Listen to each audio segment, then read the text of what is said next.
Magandang araw mga kalakbay. Ngayon ay nandito na naman tayo sa Tanay Rizal.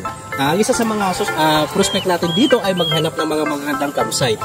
So ngayon may napuntahan kaming campsite kung tawagin ay Kaingin Camp 2. Sa totoo lang hindi na ito Kaingin ngayon, ito ay Kaisyong na. Pinalitan nila ito ng pangalan dahil ang Kaingin ay dito sa tourism nila.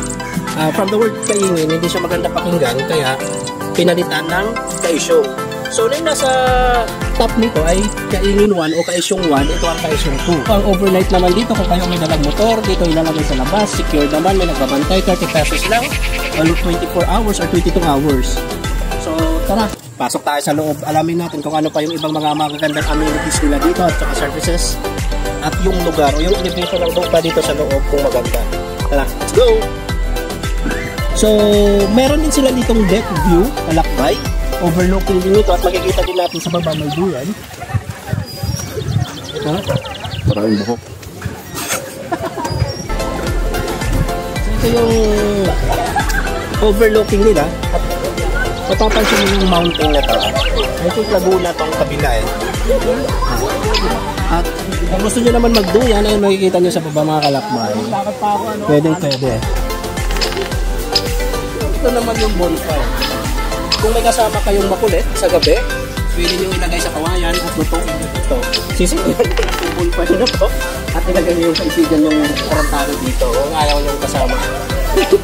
Karot lang.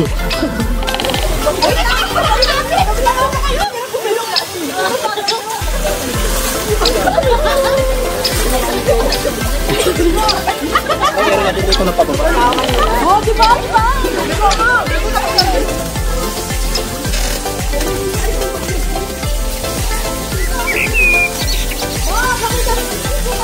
Pagpasok nyo dito sa campsite na ito ay dire-diretso nyo lang. Itong area na ito na parang bahay na maliit, ito yung informations. So lahat dito kayo magre-register at magbabayad kung ano ang gusto nyo, kung kayo ay magre-rent ng kubo or tent. So dito rin kayo makakabili ng mga chanelas, lahat ang gagamitin nyo, mga pagkain, at ang dadalhin nyo na lang ay yung mga gusto nyo pagkain na lulutuin. Itong pamphlet ay yung ka-issue ito na kung saan doon sa mga guests natin na gusto nila mga Instagrammable post, ito naman napakagandang kulay. Ayan, gusto nyo which is nara kayo rin nasa virgin forest o nasa mountain na mga iba't ibang color na ito yung pinang mga nag-attraction dito. May attraction din dito ng mga kulay ng mga halaman nila. So ayan, kung mapapansin nyo rin sa right side ko ay ganun mga natutunan. Kalakbay, libre din ang mga lutuan dito kasi kung may mga dala kayong lulutuin, dyan kayo, wala lang gasol dyan. So manual siya, bibili kayo ng ulit sa tindahan at dyan kayo maghuhugas. Ayan. Ayan yung area sa washing area ng mga maghuhugas kayo ng mga plato. Tulad ng sinabi ko, yung elevation ng lupa nito, ito yung pinakamataas na sa Camp 2. So dito nakapwesto yung tent namin. At din sa mga gusto na walang table na gusto mag-rent ng mga camping table, nagkakahalaga lang naman ito ng ganito ng 200 pesos. Ay, 100 pesos, sorry. Dinagdagan ko lang ng 100. At ito yung mga nasa paligid natin ngayon. Ayan, may mga manok. At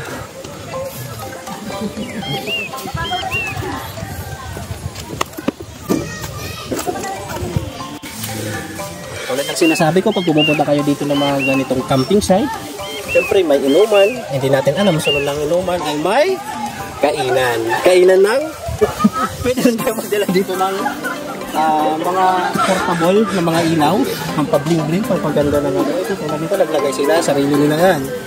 So, at may mga dala rin silang camping chair. At doon naman sa baba, ayun yung swimming pool. So, accessible siya sa lahat, overnight, dito, pwede kang maligo. Masarap din mag-inom dito kasi dito rin kami nag-inom kagabi. Dito na lang kami ng lagayan. Makalakbay, maraming mga animals dito, tulad dito. So ayan, may mga pusa rin dito. May manok.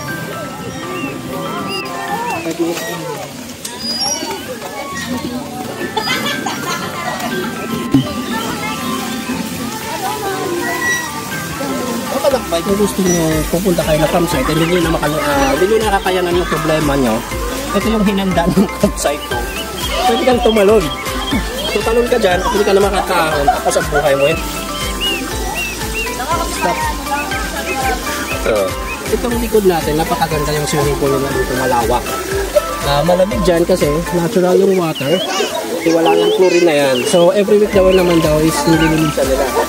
Ang likod naman yan parang style infinity pool. So accessible naman siya.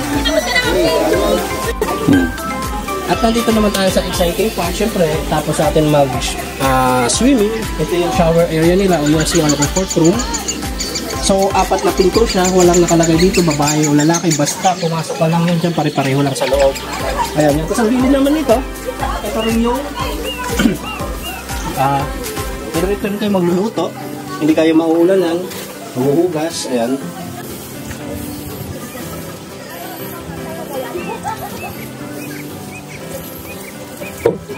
Kakalakbay, kung gusto mong pakamatay, pwede din to. Pagtulak sa'yo, diretso talon doon. Yun. Ibaba muna! Nakakatangos ko na to.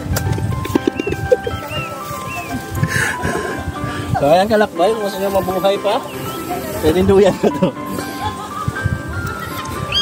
Tama na.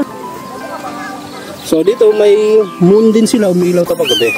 Ayan, tapos overlooking ka doon sa pababa. Ito naman yung tindahan na sinasabi ko, dito kayo mag-re-registered. Mapapansin nyo, may mga tsinelas. Ayan.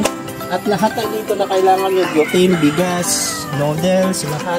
At pwede rin kayo dito magpaluto ng mga silog meal, meron din sila. So sa mga top silog ayan, nagkakahalaga naman ng 140 pesos. To silog, 130. Nagre-range siya 130 to 140. Ayun, ang coffee naman nila ay 25 pesos. At yung mga butane na yan, tulad yan, ay 100 pesos. At ang yellow nila dito, isang yellow yung ice is 10 pesos. So, alam naman natin na generator na ginagamit dito, solar. Kaya expect nyo din yung price na not totally normally na tulad sa syudad. So, mga kalakbay, meron din sila dito mga gardens na maganda sa mata, maganda, malamig, at pwede rin kayo umupo ng tulad dito.